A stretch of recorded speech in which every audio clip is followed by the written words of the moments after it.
موضوع کی طرف آپ کو ریئلائز کروانا ہے، آپ کے ذہن میں یہ کیفیت بتانی ہے کہ جس شخصیت کا ذکر خیر ہو رہا ہے اس سے بڑی شخصیت اس زمین پر نہیں آئی۔ اللہ پاک نے اپنے حبیب کو ہر طرح کی صلاحیتوں سے نوازا، زمین پر کھڑے ہو کر چاند پر قدرت بھی دی، اللہ نے فزیکل پاور بھی دیا، نبی پاک کو کمالات بھی عطا فرمائے، ہر وہ چیز تھی، مگر اس کے باوجود میرے آقا کی صفت عادت کریمہ کیسی تھی؟ عاجزی تھی، انکساری تھی، تحمل تھا، معافی تھی، درگزر تھا، بدلہ نہیں تھا۔ آج ہمارے پاس تھوڑے پیسے آ جائیں، آج ہمارے پاس تھوڑی طاقت آ جائے، آج ہمارے ساتھ کوئی 10 15 20 لوگ مل جائیں، ہمارا تو انداز ہی بدل جاتا ہے۔ اب میں بتاؤں گا کون ہوں، اب بدلہ لیتے ہیں لوگ، ظلم کرتے ہیں، جگہ پہ قبضہ، دشمنیاں۔ بدقسمتی سے آج حال یہ ہے کہ مسلمان کے خون کا پیاسا بنا ہوا ہے، قبیلوں کی لڑائیاں چلتی ہیں، خاندانوں کی لڑائیاں چلتی ہیں، کوئی کسی کو معاف کرنے کے لیے تیار نہیں ہے۔ ایک طرف تو کہتے ہیں نبی پاک کے امتی ہیں، اور دوسری طرف نبی پاک کے اس طریقہ کار کو بھول گئے۔ اچھا نعتیں سب سنیں گے کہ سلام اس پر کہ جس نے گالیاں سن کر دعائیں دی، سلام اس پر کہ جس نے خون کے پیاسوں کو کبائیں دی، لیکن کیا ہمارا یہ انداز ہے کہ ہمیں کوئی برا بھلا کہے تو ہمیں صبر آ جائے؟ ہم تو مرنے مارنے اور جناب لڑائی جھگڑے کے لیے تیار ہو جاتے ہیں۔ سنو میرے آقا علیہ الصلوۃ والسلام کا انداز کیا تھا کہ ایک بار نبی پاک علیہ الصلوۃ والسلام اپنے گھر سے باہر آئے، سب صحابہ تعظیم کے لیے کھڑے ہو گئے۔ اب نبی پاک علیہ الصلوۃ والسلام کی تعظیم نہیں کریں گے تو کس کی کریں گے؟ اب میں آیا یہاں پر، آپ کی مہربانی، حالانکہ میری اوقات نہیں، آپ نے عزت دی، آپ میں سے کئی لوگ کھڑے ہو گئے، لیکن نبی پاک کا انداز دیکھو کہ پیارے آقا علیہ الصلوۃ والسلام باہر آئے تو صحابہ کرام کھڑے ہو گئے، تو نبی پاک نے فرمایا کہ اس طرح نہ کھڑے رہا کرو جیسا کہ اجمی لوگ ایک دوسرے کی تعظیم کرتے ہیں۔ میں تو ایک بندہ ہوں، بندے کی طرح کھاتا ہوں، بندے کی طرح رہتا ہوں، اللہ کے حبیب ہیں، اتنا بڑا مقام، مگر یہ پسند نہ فرماتے کہ ان کے لیے کھڑا ہوا جائے۔ اور آج ایسے بھی لوگ ہیں جن کے لیے کھڑے نہ ہو تو برا لگ جاتا ہے، بلکہ اپنے ملازمین کو تو یہ اختیار بھی نہیں دیتے کہ میرے سامنے بیٹھ سکے، کھڑے رہ کے بات کیا کرو۔ تمہیں کس نے کہا بیٹھنے کی اجازت کس نے دی ہے؟ بتاؤ یہ تکبر نہیں ہے؟ یہ گھمنڈ نہیں ہے کہ آج آپ، اور تکبر کسے کہتے ہیں کہ آپ اپنے آپ کو بہتر سمجھ رہے ہیں نا، حقیر دوسروں کو سمجھ رہے ہیں، یہ کھڑے کیوں نہیں ہوئے میرے لیے؟ نبی پاک علیہ الصلوۃ والسلام کے بارے میں آتا ہے کہ بی بی عائشہ صدیقہ رضی اللہ تعالیٰ فرماتی ہیں کہ آقا علیہ الصلوۃ والسلام کبھی کبھی اپنے پیچھے سواری پر اپنے کسی خادم کو بھی بٹھا لیا کرتے تھے، اپنے گھوڑے پر۔ ذرا سوچو، خادم کو بٹھانا۔ پیارے آقا علیہ الصلوۃ والسلام کی سواری ایک بار فرماتی ہے کہ جنگ قریظہ کے دن آپ کی سواری کے جانور کی لگام چھال کی رسی سے بنی ہوئی تھی، بالکل ایک جس کو کہ ہلکی سی چیز۔ مطلب یہ سادگی کا انداز دیکھیں۔ نبی پاک علیہ الصلوۃ والسلام کا یہ بھی انداز ہوتا کہ غلاموں کی دعوت بھی قبول فرماتے۔ ایک بار ایک غلام آیا، کہتا حضور جو کی روٹی ہے اور پرانی چربی ہے میرے گھر پہ، مینیو بھی بتا دیا، آپ تشریف لائیں گے دعوت کو؟ اللہ کے حبیب علیہ الصلوۃ والسلام اس کی بھی دعوت قبول فرماتے ہیں۔ آج ہمارا ملازم، ہمارا غریب رشتہ دار، ہمارا غریب پڑوسی ہمیں دعوت دے، ٹائم نہیں ہے بھائی، بہت بیزی ہوتا ہوں، امیر بلائے تو سب سے پہلے پہنچ جاتے ہیں۔ اپنے دل سے پوچھیں یہ کیا ہے؟ کیوں اچھے نہیں لگتے غریب آپ کو؟ کیوں نہیں لگتے کمزور لوگ اچھے؟ کیوں بڑے لوگوں کے پاس جانے کو جی چاہتا ہے، ان کے پاس جانے کو جی نہیں چاہتا؟ نبی پاک کی سیرت تو یہ ہے کہ مقام سب سے اعلیٰ ہے، سب سے اولا و اعلیٰ ہمارا نبی، مگر غمزدوں کی کیسے داد رسی کر رہے ہیں، غریبوں کے گھروں پہ جا رہے ہیں، مسکینوں کی مدد فرما رہے ہیں، اور اپنے آپ کے بارے میں انداز یہ ہے کہ کبھی گھر کا کھانا لے کر آ رہے ہیں، سبزی لے کر آ رہے ہیں، سودا لے کر آ رہے ہیں، اپنے گھر والوں کے ساتھ کھانا بنانے میں ہاتھ بٹاتے۔ ایک بار نبی پاک علیہ الصلوۃ والسلام کے بارے میں آتا ہے کہ آپ علیہ الصلوۃ والسلام کے جوتوں کا تسمہ، میرے آقا علیہ الصلوۃ والسلام کے نالین شریف کی لیس جس کو کہتے ہیں تسمہ، وہ ٹوٹ گیا۔ تو حضرت عبداللہ بن عامر کہتے ہیں کہ میں نے عرض کی حضور میں اسے صحیح کر دیتا ہوں۔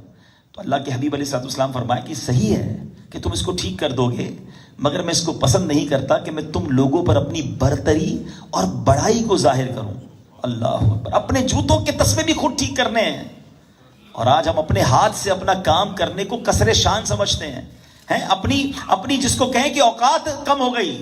نہیں جناب، میں نے یہ اس لیے موضوع چنا ہے کہ ہر وہ طاقت، ہر وہ صلاحیت جس پر آج بندہ غرور کرتا نظر آتا ہے، میں بڑا حسین ہوں، میرے آقا سے زیادہ دنیا میں کوئی حسین نہیں آیا.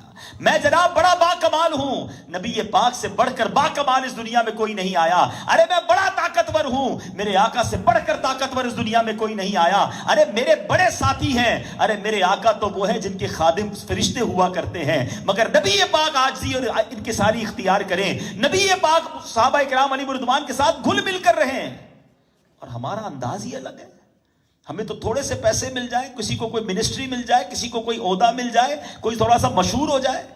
میں معذرت کے ساتھ, چونکہ مذہبی لوگ بھی بیٹھے, ہم اللہ پاک ہمیں دیکھیں, جو تکبر ہے نا, گھمنڈ, یہ شیطان کا ایسا وار ہے کہ وہ بڑے بڑے لوگوں کے دلوں میں داخل کر دیتا ہے. اللہ ہم سب کو محفوظ فرمائے. آپ کو معلوم ہے اس دنیا میں سب سے پہلا گناہ کیا ہوا؟ سب سے پہلا گناہ حسد اور تکبر. سب سے پہلی نافرمانی یہی تو تھی. شیطان نے اپنے آپ کو یہی تو کہا تھا نا, انا خیر من, میں اس سے بہتر ہوں آدم سے.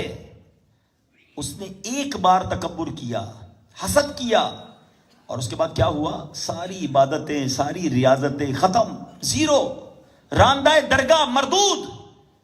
جو روز کہتا ہو انا خیر من, اس نے تو ایک بار کہا تھا نا. یہاں تو یار لوگ ایسے جو روز کہہ رہے ہوتے, زبان سے نہیں کہتے تو پریکٹیکلی کہہ رہے ہوتے, میں بہتر ہوں اس سے, میرا ملازم ہے, غریب ہے, اس کو تو آتا جاتا کچھ نہیں. علم بھی تکبر لاتا ہے, یاد رکھیے گا. ماشاءاللہ یہاں درس نظامی کے اسٹوڈنٹس بھی بیٹھے ہیں, میرے بچوں آپ بھی یاد رکھنا, علماء نے تکبر کے جو ریزنز لکھے, وجوہات لکھی, اس میں علم بھی ہے کہ جب بندہ علم حاصل کرتا ہے کہتا ہے دوسرے جاہل ہیں, میں علم والا ہوں. من قال انا عالم فهو جاہل. روایتوں کا مضمون ہے کہ جب بندہ کہے میں عالم ہوں تو وہی جاہل ہے. اپنے آپ کو عاجزی کا پیکر بنائیے, میں کچھ بھی نہیں ہوں, میری اوقات ہی کوئی نہیں ہے, اللہ پاک نے جو دیا وہ دیا. اور یاد رکھو تم عاجزی کرو گے اللہ اور عطا فرمائے گا, تمہیں اور عروج عطا فرمائے گا. تو بہرحال اللہ کے حبیب علیہ الصلوۃ والسلام کی عاجزی بھی دیکھو, اور اس کے بعد دشمنوں کی معافی بھی دیکھو. کیسے کیسے واقعات پڑے ہیں, وہ آپ بھول گئے. غورس نام کا ایک شخص آیا تھا, نبی پاک تنہا اکیلے آرام فرما رہے تھے, کوئی گارڈ, کوئی سیکیورٹی نہیں تھی. غورس ہاتھ میں تلوار لے کر آیا قاتلانہ حملہ کرنے. معاذ اللہ, پلان یہ تھا کہ نبی پاک علیہ الصلوۃ والسلام کو شہید کر دوں گا. اب جیسی غورس قریب پہنچتا ہے, میرے آقا کی مبارک آنکھیں کھلتی ہیں, کیونکہ نبی کا دل تو نہیں سوتا نا صلی اللہ تعالیٰ علیہ وسلم. آقا نے اسے دیکھا تو غورس کہتا ہے, اے محمد صلی اللہ تعالیٰ علیہ وسلم, اب تمہیں مجھ سے کون بچائے گا؟ پیارے آقا اکیلے ہیں, تنہا ہیں, غورس کے ہاتھ میں تلوار ہے. غورس تکبر کے عالم میں, پراؤڈ میں کہتا ہے, اے محمد صلی اللہ تعالیٰ علیہ وسلم, اب تمہیں کون بچائے گا؟ اللہ اکبر. اللہ کے حبیب علیہ الصلوۃ والسلام کی زبان سے پتہ کیا نکلا؟ ایک ہی لفظ, اللہ. رحمت للعالمین کی زبان سے لفظ اللہ سن کر غورس کانپنے لگا, اس کے ہاتھ سے تلوار گر گئی. میرے آقا نے وہ تلوار اٹھائی, فرمایا غورس اب تجھے کون بچائے گا؟ اب تجھے کون بچائے گا؟ کہتے حضور آپ کریم ہیں, مہربانی فرمائیں, معاف کر دیں. میرے آقا نے اس قاتلانہ حملہ کرنے آنے والے کو بھی معاف کر دیا. ہم تو ایک کسی سے غلطی ہو جائے اس کو معاف کرنے کے لیے تیار نہیں ہے. بیچارے کی غلطی سے ہماری گاڑی سے کسی کی گاڑی ٹچ ہو جائے, اندھا ہے دیکھتا نہیں, گاڑی کس نے دی تجھے, تیرے کو چھوڑوں گا نہیں. سوچئے کتنا فرق ہے ہم میں اور ان میں. چھوٹی چھوٹی بات پر بیوی پر ہاتھ اٹھاتے ہیں, چھوٹی چھوٹی بات پر جناب اپنی فیملی سے لڑائی, اپنے خاندان والوں سے لڑائی, ایسی ایسی دشمنیاں پال لی. نہیں جناب ہم چچا کے گھر نہیں جاتے, ہم فلاں کے اپنے دعوت پہ نہیں بلائیں گے, ہمارا رشتہ ختم ہو گیا ان سے. وجہ کیا تھی؟ وہ دعوت میں نہیں بلایا تھا ہمیں, ہم سے سیدھے منہ بات نہیں کی تھی. کوئی چھوٹی سی بات پر اتنی بڑی بات بنا دیتے ہیں. کدھر گئی تمہاری نبی پاک علیہ الصلوۃ والسلام کی غلامی؟ کیا یہ انداز ہے پیارے آقا علیہ الصلوۃ والسلام کے غلاموں کا؟ دشمنیاں پالنا, معاف نہ کرنا. فتح مکہ کو بھول گئے؟ جب مکہ فتح ہوا ذرا سوچئے, نبی پاک علیہ الصلوۃ والسلام اور صحابہ پر کیا ظلم نہیں کیا تھا مکے والوں نے. مکے میں نبی پاک کی پیدائش ہوئی صلی اللہ تعالی علیہ وسلم. 53 ایئرز, 53 سال نبی پاک نے مکے میں گزارے ہیں. آپ ذرا سوچیں, گھر بار وہیں, بال بچے وہیں, صحابہ کرام کا کاروبار, خاندان سب وہیں, اور اب نبی پاک کو مکہ چھوڑنا پڑ رہا ہے. کس غم زدہ حالت میں میرے آقا نے مکہ چھوڑا تھا. روایتوں کے مضمون ہے کہ نبی پاک جب مکے سے باہر جا رہے تھے تو مکہ شریف کی طرف دیکھ کر فرمایا تھا کہ اے مکہ, روئے زمین پر سب سے زیادہ محبوب شہر تو ہے میرے نزدیک. اگر مجھے تیرے شہر والے نہ چھڑواتے میں کبھی چھوڑ کر نہ جاتا. حدیث پاک کا خلاصہ ہے. بڑے غمزدہ تھے میرے آقا مدینے جاتے ہوئے. 2 سنے ہجری میں یکم جو سنے ہجری تو وہیں سے شروع ہوا. ہجرت میں 8 سال کے بعد ودن 8 ایئرز اللہ نے وہ کرم کیا کہ اللہ تعالیٰ نے مسلمانوں کو وہ فتح عطا فرمائی کہ مکہ ہی فتح ہو گیا. کعبے کی چابیاں بھی مل گئیں, کعبے کی چھت پر اذان بھی ہو رہی ہے, کعبے سے بت بھی نکال دیے گئے, کنٹرول ہے مکے کا. اور وہ سارے لوگ لائن لگا کر کھڑے ہیں. حضرت حمزہ کو شہید کرنے والے بھی موجود تھے. چچا کو کس طرح شہید کیا گیا تھا, آنکھ کان اور جسم کے ٹکڑے نکال کر شہید کیا گیا. کئی صحابہ کو, بی بی زینب رضی اللہ تعالیٰ عنہ میرے آقا کی صاحبزادی, ان کو نیزہ پیٹ پر اس طرح مارا گیا تھا کہ آپ اونٹ سے نیچے گری اور آپ کا حمل بھی ضائع ہو گیا. میرے آقا کی گلے میں چادر ڈال کر پھندا ڈالنے والے بھی موجود تھے. اور نبی پاک علیہ الصلوۃ والسلام کی سجدے کی حالت میں معاذ اللہ جو پیارے آقا کی بے ادبی کی گئی تھی, جس میں اقدس پر جو رکھا گیا, وہ لوگ بھی موجود تھے. رلانے والے موجود تھے. صحابہ کرام تپتی ریت پر لٹانے والے موجود تھے. موقع تھا بدلہ لینے کا, موقع تھا آج سب کے ٹکڑے ٹکڑے کر دینے کا. نبی پاک کے سامنے جب وہ سارے لوگ کھڑے تھے نا, اللہ کے حبیب علیہ الصلوۃ والسلام نے کیا فرمایا؟ پیارے آقا نے فرمایا, بولو تمہیں کچھ معلوم ہے آج میں تمہارے ساتھ کیا معاملہ کرنے والا ہوں؟ جب یہ سوال کیا نا نبی پاک نے, وہ لرز گئے کہ آج تو ہمیں ہماری ٹکڑے کروا کر چیلوں سے اور کتوں سے نچوائے جائیں گے. مگر ڈرتے ڈرتے وہ کہتے ہیں اخن کریم و ابن اخن کریم, آپ کرم والے بھائی اور کرم والے باپ کے بیٹے ہیں. ایسے ایسے جانی دشمن موجود تھے. اللہ کے حبیب علیہ الصلوۃ والسلام نے کیا ارشاد فرمایا؟ قرآن میں یہ الفاظ موجود ہیں, لا تثریب علیکم اليوم فاذهبوا انتم الطلقاء. اللہ کے حبیب فرماتے آج تم پر کوئی الزام نہیں, جاؤ تم سب آزاد ہو. سب کو آزاد کر دیا, کوئی جناب سزا نہیں ملی, کوئی مار کٹائی نہیں ہوئی, سب معاف. اور سنو نبی پاک نے صحابہ کرام سے کیا فرمایا؟ آقا فرماتے ہیں تمہارے کاروبار اور زمینوں پر انہوں نے جو قبضہ کر لیا ہے نا, مکے سے تو چھوڑ کے چلے گئے تھے صحابہ. سیدنا عثمان غنی بھی گئے تھے, سیدنا ابوبکر صدیق بھی گئے تھے, بڑے بڑے صحابہ گئے تھے. تو ان کا کاروبار بھی تھا, پراپرٹیز بھی تھیں, گھر بھی تھے. مکے والوں نے قبضہ کر لیا تھا, غیر مسلموں نے. نبی پاک نے فرمایا تم لوگوں سے تمہارا جو کچھ انہوں نے قبضہ کیا ہے نا, یہ سارا کا سارا انہیں تحفے میں دے دو.